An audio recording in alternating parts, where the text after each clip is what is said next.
Subscribe my channel and press the bell icon. अस्सलाम वालेकुम viewers, कैसे हैं आप?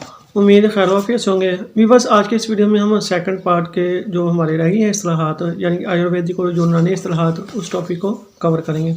तो आज के इस वीडियो में जो पहला है वो है गुले हिकमत करना। चिकनी मिट्टी या मुल्तानी मिट्टी जिसमें पुरानी रोई या मूंजना पुराने मूंज के बाण को कुतर कर मिलाएं और अच्छी तरह कूट लें ताकि फटे ना।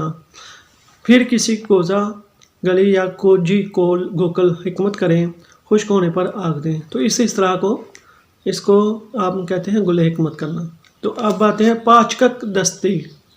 घरेलू हाथ से बनाई हुई थापियाँ जो गोबर से बनाई जाती हैं, जिनको पाथियाँ कहते हैं, उसे पाचक दस्ती भी कहते हैं। अब आते हैं ओपला सहराई। जो जानवरों के गोबर जंगल में खुश्क होकर पड़े होते हैं, उनको ओपला सहराई कहते हैं या इनको पाचक दस्ती भी कहते हैं। अब आते हैं बेदोद आग।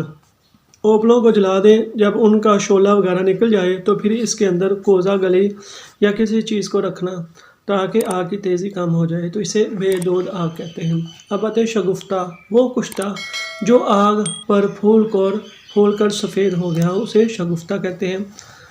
अब इस्तिलाह है नफदा। सब्ज़ बूटी या खुश्क दवा को पानी के हमरा घूट कर या कूट कर गलोला या कर्ज का शक्ल बनाकर इसके दरमियान मादनियात रख कर कुश्ता करना नफदा या कब्दी कहते हैं। अब आते हैं मसद। जौहर उड़ाना, मसलन रस्कपूर या दारचिकना सिमल फार का जौहर उड़ाना, इसको मसद कहते हैं। बुझाव देना। दहात या मदनियात को गर्म करके किसी अरक या पानी में बुझाव देना, उसे इस्तिलाह में बुझाव देना कहते हैं। अब आते हैं चोबा देना। कढ़ाई में रेत डालकर इस पर ज़र्फ़ जमा कर और इस पर दूसरा ज़र्फ़ रख कर इसमें बारीक सुराख करके एक बत्ती लगाकर जमा दें। फिर इस ज़र्फ़ अरक या आब मक्तर डाल दें ताकि कतरा कतरा अरक या आब या रोगन उस दवा को गिरता रहे। कढ़ाई को आग पर रखें और नरम आग जलाएं ताकि दवा पर गिरी हुई रतूबत दवा में अच्छी तरह जज़्ब होती रहे, तो इसे कहते हैं चोबा देना। अब आते हैं अहराक। अहराक का मतलब है जलाना या कुश्ता करना, किसी मदनी चीज़ को मुख्तलिफ़ तरीक़ों से जलाकर राख या कुश्ता करना। अब आते हैं मक्कस। कुश्ता की कोई या आग पर रखकर जलाई हुई, इसे मक्कस कहते हैं। अब आते हैं आखिरी जो हमारे पास इस्तिलाह है, उसमें मक्तरा।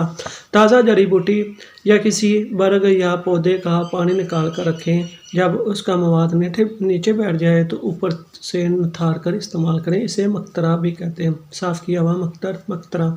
तो व्यूअर्स, आज की इस वीडियो में हमने आयुर्वेदिक और यूनानी इस्तिलाहात की जो दूसरी वीडियो थी उसको कंप्लीट किया। नेक्स्ट वीडियो में हमारे पास कोई नया टॉपिक होगा, तब तक दुआ में लाज़मी याद रखिए। जज़ाकल्लाह खैर। Press the bell icon on the YouTube app and never miss another update.